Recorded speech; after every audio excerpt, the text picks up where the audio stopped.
Wheeler ను bus ఢీకొనడంతో మంటలు చెలరేగాయని హోంమంత్రి అనిత తెలిపారు. కొన్ని కోణాల్లో పోలీసులు దర్యాప్తు చేస్తున్నారని, ప్రమాదం ఎలా జరిగిందో తేల్చేందుకు 4 బృందాలు పనిచేస్తున్నాయని అన్నారు. ప్రమాదంపై ఎంక్వైరీ కమిటీ ఏర్పాటు చేస్తామన్నారు. ఏపీ మృతులకు 5 లక్షల రూపాయలు, గాయపడ్డ వారికి 2 లక్షల రూపాయలు ఎక్స్గ్రేషియా ప్రకటించామన్నారు. ప్రమాదం నుంచి 27 మంది బయటపడ్డారని, 19 మంది ప్రాణాలు కోల్పోయారని హోంమంత్రి అనిత వెల్లడించారు. చాలా దురదృష్టకర సంఘటన. Bus number DDO 1N9490 Vemuri Kaveri travels. యాక్చువల్గా మనకి అరౌండ్ హైదరాబాద్ నుంచి బెంగళూరు ప్రయాణం అవుతున్న ఈ బస్సు ఎర్లీ మార్నింగ్ మనకి 3 to 3:15 మధ్యలో ఇక్కడ ఒక యాక్సిడెంట్కి గురవడం కూడా మనకి చూస్తే ఒక ఎదురుగా వస్తున్న బైక్ని ఢీకొని కొంత దూరం ఒక 15 to 20 మీటర్స్ అది కొంచెం ముందుకు తీసుకెళ్ళటం, దాంట్లో వచ్చిన స్పార్క్ ప్రాథమిక విచారణ ప్రకారం వచ్చిన ఇన్ఫర్మేషన్ మీకు చెప్తున్నాం. దాంట్లో చిన్న స్పార్క్ వల్ల కొంచెం దాంట్లో మంటలు చెలరేగటం, ఆ మంటల్లో చెలరేగి అది చాలా మంది సుమారుగా మనకి 19 మంది, 17 మంది పెద్దవాళ్ళు, 2 చిన్నపిల్లలు చనిపోవడం అనేది నిజంగా చాలా దురదృష్టకరమైన సంఘటన. ఈ సంఘటనకి సంబంధించి మనకి మాక్సిమం మార్నింగ్ 3 o'clock నుంచి 3:15 టైంలో ఇన్సిడెంట్ జరిగిన తర్వాత 3:21కి ఆ నియర్ బై ఉన్న సిఐకి ఇన్ఫర్మేషన్ వచ్చింది. వెంటనే పోలీస్ డిపార్ట్మెంట్ వాళ్ళు, అదేవిధంగా మన ఫైర్ డిపార్ట్మెంట్ వాళ్ళు అందరూ కూడా చిన్నటైపూర్ విలేజ్కి చేరుకొని రెస్క్యూ ఆపరేషన్స్ కూడా చేయడం జరిగింది. ఇమీడియట్గా తెలుసుకున్న వెంటనే, ఇన్సిడెంట్ తెలుసుకున్న వెంటనే గౌరవ ముఖ్యమంత్రి గారికి ఇన్ఫర్మేషన్ మా డీజీపీ గారు, అదేవిధంగా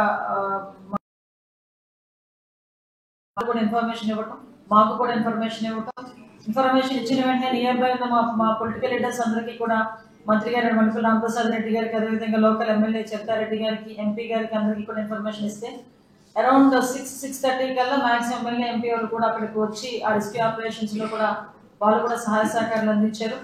అదేవిధంగా మంత్రి గారు కూడా వితిన్ 2 hours లో మనకి 9-10 కల్లా అక్కడికి ఇంచుమించుగా చేరుకొని పరిస్థితి అంతా సమీక్షించడం జరిగింది. ఓవరాల్ గా చూస్తే టోటల్ పాసెంజర్స్ బస్ లో 39 మంది పెద్దవాళ్ళు, 4 చిన్నవాళ్ళు, 2 అన్ఐడెంటిఫైడ్ ఉన్నారు. ఈ అన్ఐడెంటిఫైడ్ కూడా ఏంటంటే ఆరాంగర్ అని చెప్పి చౌరస్తా దగ్గర 2 కూడా ఎక్కడం జరిగింది. అందులో ఒకరు దిగిపోయారు, ఒకరు ఉన్నారు అందులో.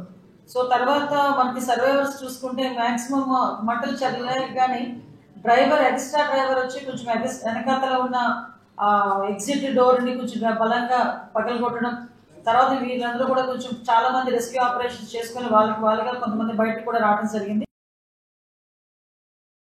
23 మంది అడల్ట్స్, 2 పిల్లలు, 2 డ్రైవర్స్, ఓవరాల్ గా 27 మంది మనము వాళ్ళు యాక్సిడెంట్ నుంచి తప్పించుకోగలిగారు, సురక్షితంగా బయటపడిన వాళ్ళు. అదేవిధంగా ఈ రోజు ఇందులోని ఇంజూర్డ్ పర్సన్స్ లోని సుమారుగా 9 మంది ట్రీట్మెంట్ లో ఉన్నారు. అందులోని అందరూ కూడా స్టేబుల్ గా ఉన్నారు. అందులో 6 ఒక 3కి ఫ్రాక్చర్స్ అయినాయి. వాళ్ళందరూ కూడా మన GGH హాస్పిటల్లో ఉన్నారు. ఒక 3 ఆకాష్ హాస్పిటల్లో ట్రీట్మెంట్ తీసుకుంటున్నారు. ఓవరాల్ గా చనిపోయిన వాళ్ళలో కూడా మనం చూసుకుంటే 17 మంది పెద్దవాళ్ళు చనిపోయారు, 2 చిన్నపిల్లలు చనిపోయారు. అందులో 6 మనకి ఆంధ్రప్రదేశ్ నుంచి ఉన్నవాళ్ళు. అందులో ఒకరు బాపట్ల దాత్రి ఏజ్ 27 years. నెల్లూరులో ఒక ఫ్యామిలీ, రమేష్ అనుస పేరెంట్స్, వాళ్ళ children Shashank and Mamata. Next Konaseema నుంచి శ్రీనివాస్ రెడ్డి 40 years, రావులపాలెం. వీళ్ళతో పాటు 6 తెలంగాణ నుంచి, ఒకరు ఒడిస్సా నుంచి, ఒకరు బీహార్ నుంచి, 2 తమిళనాడు నుంచి, ఒకటి అన్ఐడెంటిఫైడ్ బాడీ ఒకటి ఉంది. సో ఇది మొత్తం లిస్ట్ అండి. ఇమీడియట్ గా తెలుసుకున్న వెంటనే మన కేసు కూడా రిజిస్టర్ చేయడం జరిగింది. ఆ రిజిస్టర్ జరిగిన తర్వాత ఇక్కడ ఎంక్వైరీ చేశారు. డ్రైవర్ కూడా మా కస్టడీలో ఉన్నారు. వాళ్ళు చెప్పిన ప్రాథమిక సమాచారం మేరకు అక్కడి నుంచి కూడా మనకు ఎంక్వైరీ జరుగుతుంది, ఇన్వెస్టిగేషన్ జరుగుతుంది. ఈ రోజు ఇందాక మేమందరం కూడా వచ్చి అక్కడ స్పాట్ కూడా చూడటం జరిగింది. ఓవరాల్ గా చూస్తే ఇది ఒక బండి దగ్గర చనిపోయిన వ్యక్తి ఉన్నారు, బుచ్చల శివశంకర్, తాండ్రపాడు విలేజ్, కర్నూలులోని. అతని ఏజ్ కూడా 24 years. సో ఇది కాక మనం చూసుకుంటానంటే ఒకసారి ఓవరాల్ గా వీటన్నిటినీ కూడా మ్యాక్సిమం, ఎందుకంటే బాడీస్ అన్ని కూడా పూర్తిగా కాలిపోయి, అంటే మనం గుర్తుపట్టడానికి కూడా వీలు లేకుండా ఉన్న పొజిషన్లో ఉన్నాయి. చాలా ప్యాథటిక్ సిచ్యువేషన్, చాలా పానిక్ సిచ్యువేషన్. ఆ సిచ్యువేషన్ నిజంగా అటువంటి సిచ్యువేషన్ నుంచి ఆ 27 మంది బయటపడడం అనేదే నిజంగా అదృష్టం. ఇమీడియట్ గా వాళ్ళ బాడీస్ ని కూడా మనం ఐడెంటిఫై చేయాలి కాబట్టి మన ఫోరెన్సిక్ సంబంధించి సుమారుగా 16 టీములు వేయడం జరిగిందండి. అందులో ఎస్పెషల్లీ 10 టీములు కేవలం డిఎన్ఏ టెస్ట్ చేయడానికి 10 టీములు ఏర్పాటు చేయడం జరిగింది. మిగతా 4 teams physical and blast analysis చేయడానికి 4 టీంలు ఏర్పాటు చేయడం జరిగింది. ఆ బ్లాస్ట్ ఎలా జరిగింది, దానికి కాజ్ ఏంటి, ఇవన్నీ కూడా వాళ్ళు తీసుకుంటారు. 2 టీమ్స్ ని కెమికల్ అనాలిసిస్ కి 2 టీమ్స్ ని ఏర్పాటు చేయడం జరిగింది. ఎందుకంటే ఇది ప్రాపర్ వేలో జరగాలి. ఎందుకంటే ఇది ఒక యాక్సిడెంట్. ఇన్సూరెన్స్ సంబంధించిన తర్వాత విషయాల్లో కూడా ఎక్కడ ఎవరికి ఇబ్బంది కలగకూడదు. ఏ ఫ్యామిలీకి సంబంధించిన వ్యక్తి డెడ్ బాడీ ఆ ఫ్యామిలీకి చేరాలి, వాళ్ళు దహన సంస్కారాలు చేసుకుంటారు.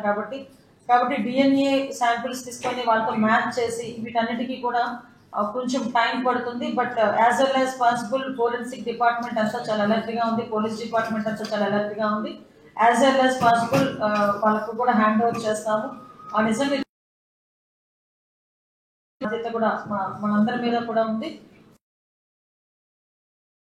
ఈ ప్రకారం సానుభూతిని తెలియజేసుకుంటూ చనిపోయిన వాళ్ళు ఆత్మలు శాంతించాలని మనస్ఫూర్తిగా కోరుకుంటున్నాను. డ్రైవర్ యాక్సిడెంట్ జరిగిన తర్వాత సబ్సిక్వెంట్ వెళ్ళే సమయంలోనే ఇలా జరిగిందంటారా? అంటే డ్రైవర్ అదుపులో తీసుకున్న తర్వాత ఏం చెప్తా ఉన్నారు? అంటే రాంగ్ డ్రైవింగ్ గా వస్తున్నటువంటి 2 వీలర్ వల్ల ఇలాంటి ప్రమాదం జరుగుతుంది. యాక్చువల్గా 2 టైప్స్ ఆఫ్ ఇన్ఫర్మేషన్ వచ్చిందండి. ఇన్వెస్టిగేషన్ అయితే జరుగుతుంది. అండ్ ఇన్వెస్టిగేషన్ ఉంది. అంటే ఒక డ్రైవర్ ఆల్రెడీ మా దగ్గర ఉన్న డ్రైవర్ ఏంటంటే పడుకున్న స్పేర్ డ్రైవర్ ఫస్ట్ మా కస్టడీలోకి వచ్చారు. అతను చెప్పింది ఏంటంటే శబ్దం వచ్చింది, నన్ను వచ్చి లేపారు, నేను వెళ్ళి వెనకాతలకి వెళ్ళి ఆ గేర్ రాడ్ ఏదో సంథింగ్ రాడ్ తో ఎస్పీ గారు చెప్తారు ఒకసారి. కాబట్టి చాలా వస్తాయి, నేను కాదని చెప్పట్లేదు, నేను కాదు.